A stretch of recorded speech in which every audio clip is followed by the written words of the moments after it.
Hi guys, we're here from Empowered Mind. It's Deanne and Hi, Crystal here. Hi, guys. Good to see you. Thank you for tuning in. Today, first of all, we wanted to wish you all happy holidays, Merry Christmas, Happy Happy New Year. Holidays. Whatever it is that you celebrate, just happy holidays. And we hope you guys have a really, really blessed holiday and a happy new year. For today's video, we wanted to talk about three things that we believe are relevant to the holidays and just thinking about a new year. And that is talking about relaxing, rejuvenating, and reflecting, the three R's.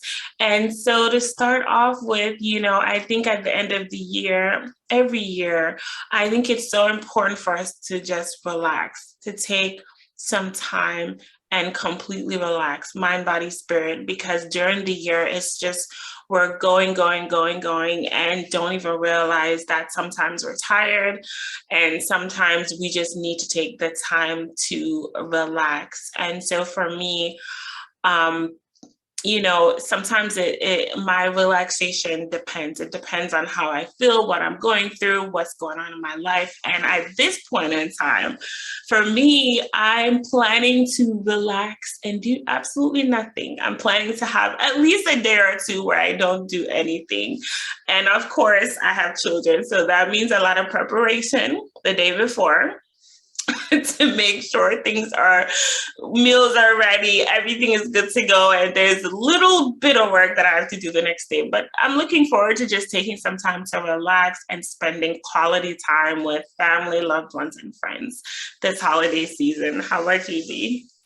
Relaxing for me is so many different things because I have a few things that I feel like can just calm me down or I feel like I'm not stressed out. But Yeah. for me, the whole relaxation of just not my mind can be relaxed too because I can be physically relaxed but my mind feels like there's some unfinished business that I need to work on, and that could derail me fully being into a relaxing state. So I would love for my mind to be okay and content whenever I'm relaxing, because I don't want to worry about whatever I got to finish. It can be finished later, but in my head, because it's unfinished, it just feels like it's still unfinished. So that's the big thing that I really want to do when it comes to relaxation. Yeah, I think that we're alike in that sense, in that we have a lot of to-do lists and we're very much goal oriented, where we want to do so many things in a day, in a month, in a year.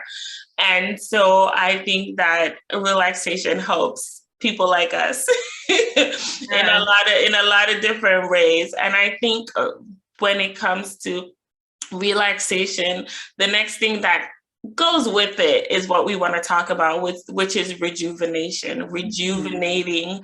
And when I think of rejuvenate, I just think of restarting, preparing the mind and the body and just everything, just preparing yourself to be refreshed and have new beginnings. And I think that when it comes to rejuvenate, relaxing is going to help us get to that place where we just feel like, okay, I'm ready. I'm ready to go. I'm ready to take on the world. I'm ready to take on this task. I'm ready to start writing my goals down and getting to that next level of success for where I think I want to get to.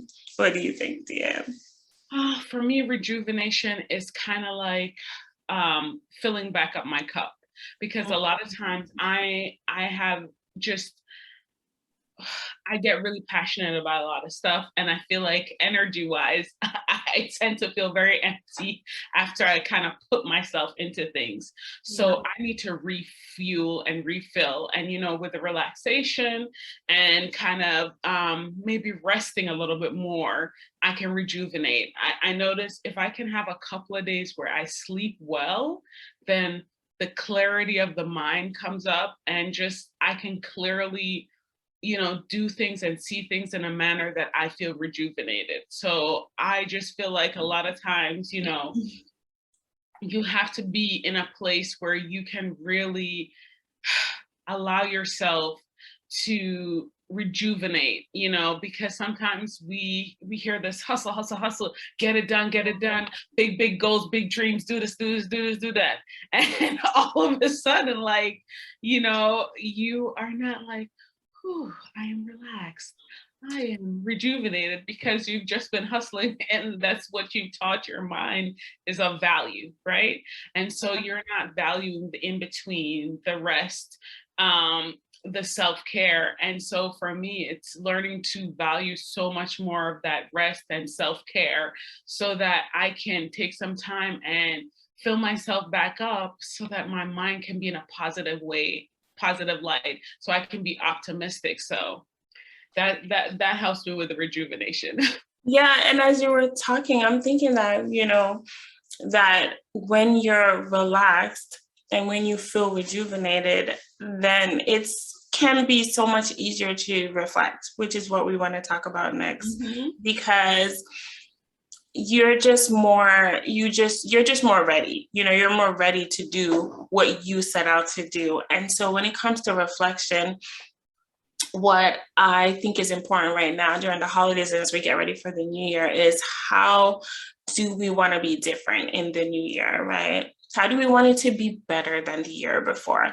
And I think as we reflect on that, it's important to not just look at what was not good, what did not work, what was bad, but also look at the good things and how can we make the things that worked work again or work even better in the new year. So I think it's important to just reflect on moments that were bad. Like for me, I think some of the things that affected me was really, we were going through a pandemic and that affected me in a negative way personally. And I think that was really a big time to reflect, right? It's not just doing it now, but just reflecting in that moment of just realizing that we don't know what's going to happen tomorrow. We don't know what the future may bring. So really taking the time to say, okay, what's important and what do I want to do moving forward? Yeah, reflection for me means finding those receipts because for me, like being able to find the things that I actually accomplished and see them, it does something for me mentally. So I've spent over the last 3 or 4 years, I try to find some things that I've actually accomplished and finished up and worked on because that way I can physically show my mind that it's not as bad as I think it is. Yes. I used to have a jar where I would just write everything that I did, and I didn't do that this year or last year, but I did the year before, and that was great. I think I had like 30 or 40 things, and I just took them out and just read all of them, and it was so good to be like, wow, I forgot about this or I forgot about that, and over the accumulation of a year, there is probably a lot of things that we accomplished, and we just kind of forgot that we actually did them. And also, I think this year, one of the big lessons that I learned is if I tried something and even if it failed, it doesn't mean that it wasn't an accomplishment. It just means that it didn't work out, and that's okay because there was something I needed to learn from it. So that's just a different way of seeing things for me this year is that like I give myself props for trying things because sometimes you're afraid and scared, but you're still doing it. You're still taking a risk. And I think that should be rewarded or thought of as something good, even if it doesn't work out, because you were willing to try. Yes. And I wanna continue like you said, Crystal, where it's like you want to take some of those things that you've learned or that you think is good into the next year. So that's one of those things I want to take into the next year with me is that ability to not see things that didn't work out as a failure or as a negative, see it as like if I tried something and even if it didn't work out, that's still great because at least I tried Yes. and give myself permission to take more risks, Mm. coming into the new year. I feel like I'm definitely more successful when I'm willing to take a lot more risks. when I'm willing to risk on myself, when I'm willing to take a chance on things, and I'm more confident in that manner. So I'm like, that's going to be a big thing for me, to take more risk. Like they say, no risk, no reward, and so history, I feel like, favors the person who's willing to take a risk. A lot of the people you think about in history, they were willing to take a risk, willing to almost lose it all in order to do something that they truly believed in. Yeah.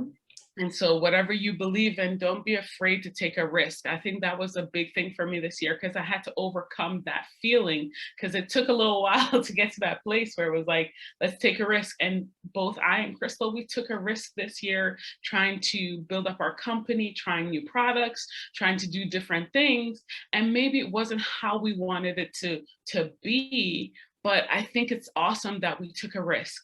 And we tried some new things. And, and I think there's probably some risk that you took this year.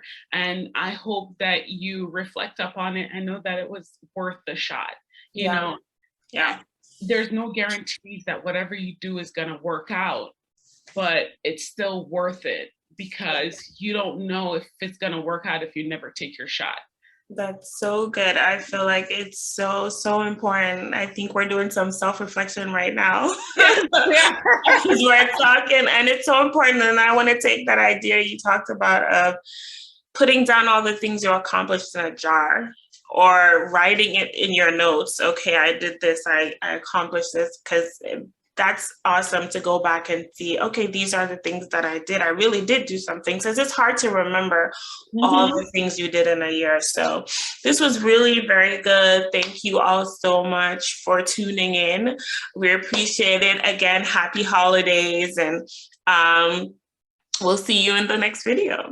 If you enjoyed this video, please like, leave a comment, and subscribe for future videos. We'll see you in the next video.